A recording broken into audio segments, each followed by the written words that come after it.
Oh boy. Now this is something I've been hearing about a little bit in the background for a hot minute now, but I didn't really pay much attention to it. But apparently this is like the #1 issue and the #1 drama that the MAGA community is focused on right now. And I am not entirely sure whether or not there's merit to it based on how one-sided the coverage of the issue has been. Like, maybe there's a story here and there's just reluctance from left-wing outlets to cover it, but it seems far more likely it's entirely made up. For those unaware, Tim Walz, the potential vice president we would have had under a Kamala Harris presidency, is currently inundated in a scandal in his state of Minnesota over claims that there was some kind of fraud present under his administration when it came to the arrival of Somali immigrants in his community. I don't know all of the details here, but there's not a lot of media coverage of this outside of, like, crazy right-wing nonsense. But this is one of the few, at least from what I can tell, not hard-right outlets talking about this. And the way they're framing it is that Trump's next attack is on the Somali immigrant community. And you'd be shocked at how little discussion this is even getting. So I thought we'd go ahead and dive into it, because it doesn't even seem like anybody with a platform on the left cares much about this story. PragerU is back? No, we're not talking about PragerU. But let's hop right into it. Before we do, though, make sure to drop a like and a comment on this video, and subscribe and ring the bell icon to turn on all notifications if you enjoy and want to see more from me. And of course, be sure to drop a hype on this video if you've commented enough in the past to unlock the hype button on my stuff, because it'll boost the video in the algorithm. I appreciate it. Without any further ado, let's get right into it. A war of words escalated this weekend, and it spilled into today between the leader of our state, Governor Tim Walz, and the leader of our country, President Donald Trump. Walz is playing the role of a reactor this time after Trump called him an offensive slur. Trump used that term on Truth Social, where he called Walz a name that demeans people with intellectual disabilities. He also... Oh, damn. Hundreds of thousands of refugees from Somalia are completely taking over the once great state of Minnesota. Somalian gangs are roving the streets looking for prey as our wonderful people stay locked in their apartments and houses, hoping against hope that they will be left alone. The seriously retarded governor of Minnesota, Tim Walz, does nothing, either through fear, incompetence, or both. Trump also claims Somali gangs are roving the streets of our state. All of this is just the latest back and forth between President Trump and Governor Walz, centered around Somali immigrants in our state. Here's Danny. Dating back to his first campaign in 2016, President Trump has often criticized Somali immigration to Minnesota. With large numbers of Somali refugees coming into your state without your knowledge. Nearly a decade later, Trump has escalated those attacks again. Like, he says this as if we don't have free travel between states in America, all right? Like, if Somali refugees, Somali migrants who are legally in this country are here, why should they not have freedom to travel between states? Why should they not have the freedom to like, move to a state where they can afford to live? Like, this is literally just blatant racism. The fact that these people have managed to gaslight for so long that there's anything other than racism motivating this is wild.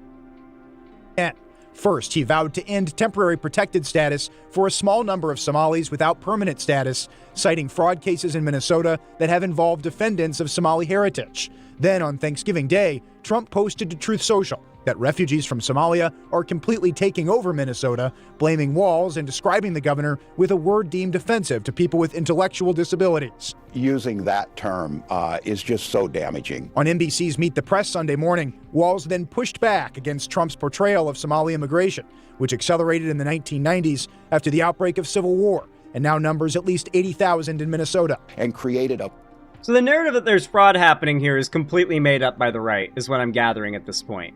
This is correct, because, like, I don't know if you guys have seen it. Probably not, because I doubt many of you guys waste your time indulging in, like, right-wing slop. But these people are treating this story about, like, this made-up nonsense story about Tim Walz supposedly engaging in some kind of fraud in, as they're calling it, importing these Somali immigrants into Minnesota, or allowing them into Minnesota. Something like that seems to be their logic. This is absurd. obviously, on its face, it's quite absurd. I am genuinely disappointed in myself for thinking for even a moment that there might actually be some grounds or a foundation to this scandal, and that it wasn't just a bunch of racist hick losers getting mad that Minnesota is starting to actually have a bit of a non-white population for once, and now they're aping out over it and attacking Tim Walz, literally calling him retarded because they're so mad. It's clearly just them getting their marching orders from Trump and now knowing who to attack, and for some reason right now it's Tim Walz, I guess. A vibrant community that makes Minnesota and this country better. But that's Donald Trump. Deflect, demonize, come up with no solutions. He's not going to help fix anything on fraud. Later Sunday night, President Trump again referenced Somalia during a broader conversation about his administration's decision to pause all asylum claims in the wake of last week's National Guard shooting by an Afghan refugee. And they shouldn't be in our country. What do you mean by those people? Can you The clarify? people from different countries that are not friendly to us. And Can we be real and just say, like, how much of a piece of shit do you have to be an immigrant of any kind in America right now, to know the situation politically of the country and to commit a crime of any kind, especially a violent one, knowing what the story will be weaponized to do? Like, it's not even just like, oh, this guy was a piece of shit and shot people up. It's like, he did that knowing the consequences that would have in politics widespread for tens of thousands, hundreds of thousands of people in America, and millions of people that want to enter America through legal avenues. Dude was a CIA asset in Afghanistan, no joke. Now, to be fair, next to Mize, almost everybody here in America who would be from Afghanistan would have been some kind of U.S. asset, because we did a visa program for every Afghan citizen during the war who helped our troops or provided intelligence of any kind. So when you say CIA asset, it's likely that all he did was like cough up the locations of like opium dealers and IED makers. And that's how he got a visa into America. But apparently he was an illegal immigrant. Was he illegal here? Did he get a visa? Did he enter the country legally? But yeah, to be fair, a lot of people in America from Afghanistan like did something for the U.S. government. And it's a good thing they're here, because there would be consequences if they weren't. But yeah, like, anyway. countries that are out of control themselves. Countries like Somalia that have virtually No, Zan, he was a Death Squad member? Okay, well that's different story then. no government. Trump also defended his attack on Walz. I think there's something wrong with him.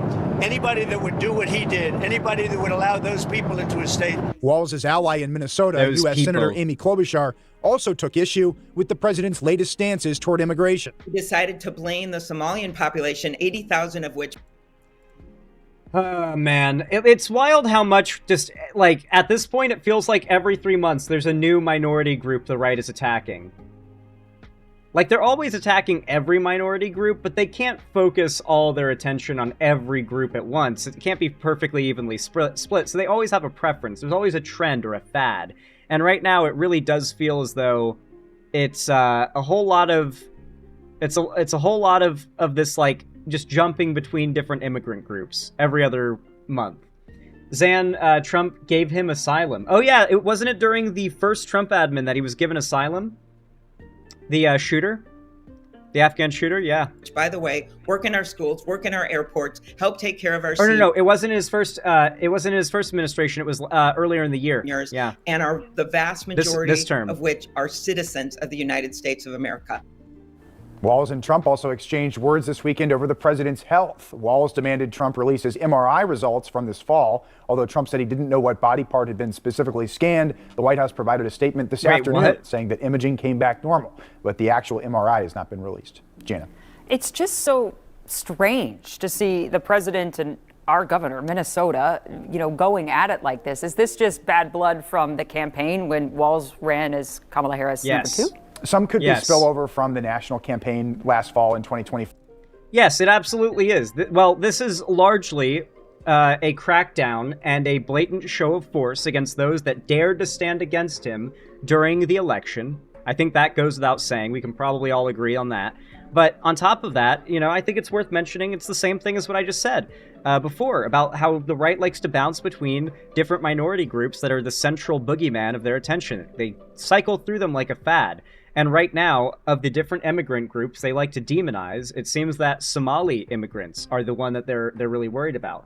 And Michigan and Minnesota, these like Midwest kind of, like, I think most people associate Michigan and Minnesota, at least in America, with like pretty white populations, like that white Midwest population.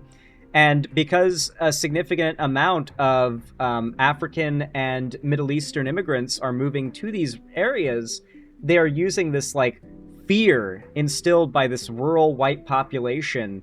They're using that fear to foment hate, and they're using that hate to, well, get people like Trump elected. Yeah, I'm proud of my governor. I'm glad to hear that, Luna of Nights. Yeah, Tim Walz is cooking. It also may just be the Trump administration clashing with blue states in Minnesota, having a visible leader like Governor Walz. This is one of many issues where they have not seen eye to eye, to say the least. All right, well, thank you so much, Danny, for breaking that down for us. And that's pretty much the end of the coverage of the issue. There's not much more to say about it than that. Donald Trump is just being really nasty to Walz, and meanwhile, the right is, I guess they're trying to distract from the right-wing civil war that's happening right now, you know, with the Israel stuff and Nick Fuentes, and how even a lot of MAGA is pretty pissed off with Trump for not delivering on the thing they elected him for, which was the economy, of course. And it feels like they're just trying to manufacture a scandal that doesn't even exist here. Mostly, if anything, to distract a bunch of these voters that are not happy right now with the fact that there's a lot to be unhappy with. I think that's what it is. It's a big old distraction.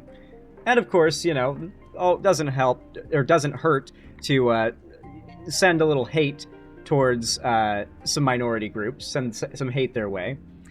But of course, with all of that said, if you enjoyed this segment, if you found it entertaining, enjoyable, or educational in any way, then leave a like, a comment down below as well to boost the video. Subscribe and ring the bell icon if you want to see more from me. And if you've commented enough in the past to be able to hype my videos, then be sure to leave a hype to boost my video in the algorithm. It really does help a lot, and I appreciate it a ton. And of course, by the way, guys, be sure to join my Discord server as well. It really does mean a lot. But with that said, thank you so much for watching. I hope you have a good one. Take care of yourselves.